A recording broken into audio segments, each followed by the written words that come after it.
सुख और दुख की पहेली है जिंदगी। कभी अकेले बैठ करके विचार करके देखना, संबंधों के बगैर अधूरी है जिंदगी। यही खासियत है जिंदगी की, कर्ज वो भी चुकाना पड़ेगा जो आपने कभी लिया तक ना हो। देश विदेश में बैठे सभी दर्शकों को मेरा प्यार भरा नमस्कार। उत्सुकता तो बहुत है कि आने वाला वर्ष हमारे जीवन में क्या लेके आने वाला है।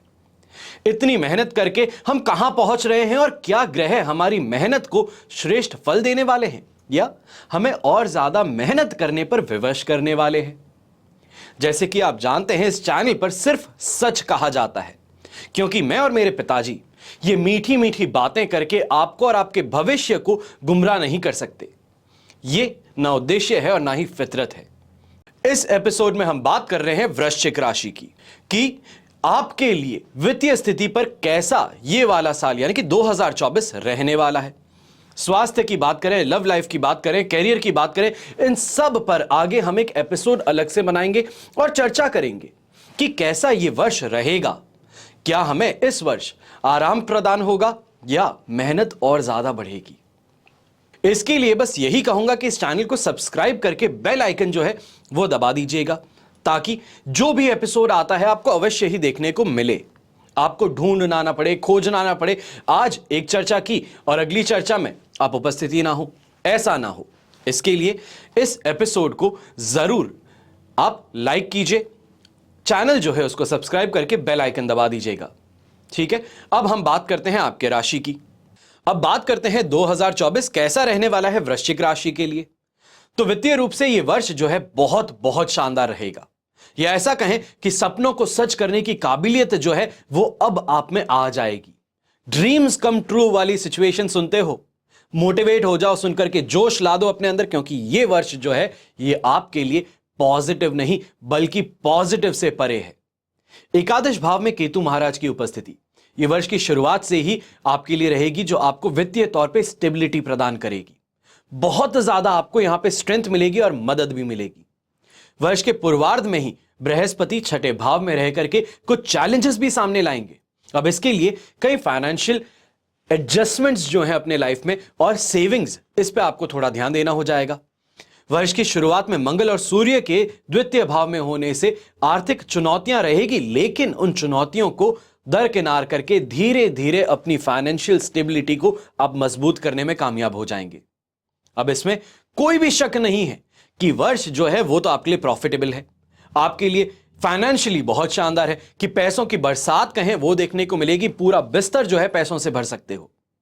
बृहस्पति महाराज सप्तम भाव में आकर के मई के महीने से आपके एकादश और प्रथम और तृतीय भाव को देखेंगे, जिससे कि आपके जो प्रयास हैं वो बढ़ेंगे और उससे फाइनेंशियल मोर्चे भी आपके स्ट्रेंथन होते नजर आएंगे, मजबूत होते नजर आएंगे। जो आपकी मेहनत है वो धीरे धीरे आपके काम में आपको लगातार प्रॉफिट्स देखने वाली है, देने वाली है, जिससे कि अपने पैर जमाने में आप सक्सेसफुल हो जाएंगे।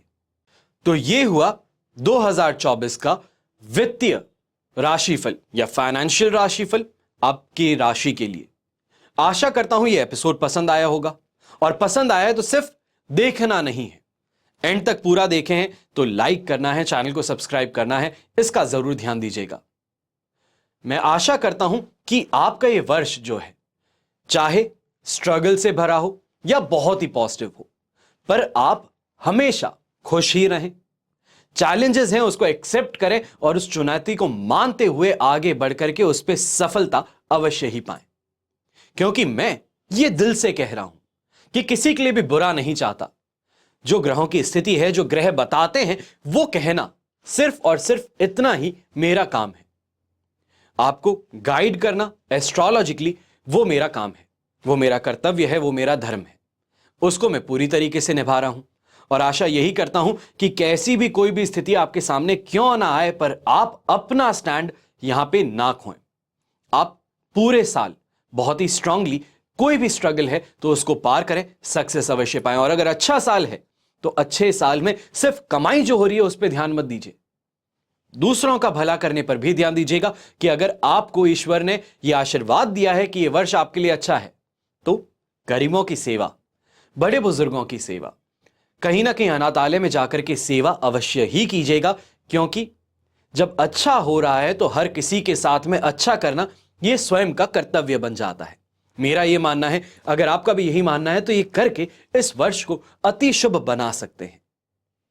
हमेशा की तरह प्रार्थना यही करता हूं कि आपका और हमारा परिवार सदैव ही सुखी रहे, संपन्न रहे और सुरक्षित रहे। घर में बड़े बुजुर्गों का साथ और आशीर्वाद अगर हमारे साथ में हमेशा ही बना रहे तो प्रगति हमेशा हमारे पास में होगी। हम हमेशा जो भी कदम लेंगे वो प्रगति की ओर लेंगे, सक्सेस की ओर लेंगे और अपनी जिंदगी में बेहतर करते चले जाएंगे। नव वर्ष से एक अब संकल्प ले लीजिए, हर सुबह उठ करके नहा करके भगवान के चरण स्पर्श करूं, उससे पहले अपने माता पिता के, अपने दादा दादी के चरण स्पर्श करके ही अपने दिन की शुरुआत करूं। इतना सा अगर कर लेते हैं तो मैं आपको गारंटी के साथ में कह सकता हूं कि यह वर्ष आपके लिए बहुत बहुत ज्यादा फेवरेबल बन सकता है। क्योंकि जो ईश्वर नहीं कर सकता उसने अपना एक अंश माता के रूप में आपको दिया है, और माता का आशीर्वाद, पिता का आशीर्वाद हो तो मान करके चलिए कि जीवन में कैसी भी कठिनाई क्यों ना हो, वो आपका बाल भी बांका नहीं कर पाएगी। हमेशा की तरह जय श्री राम एवं जय हिंद।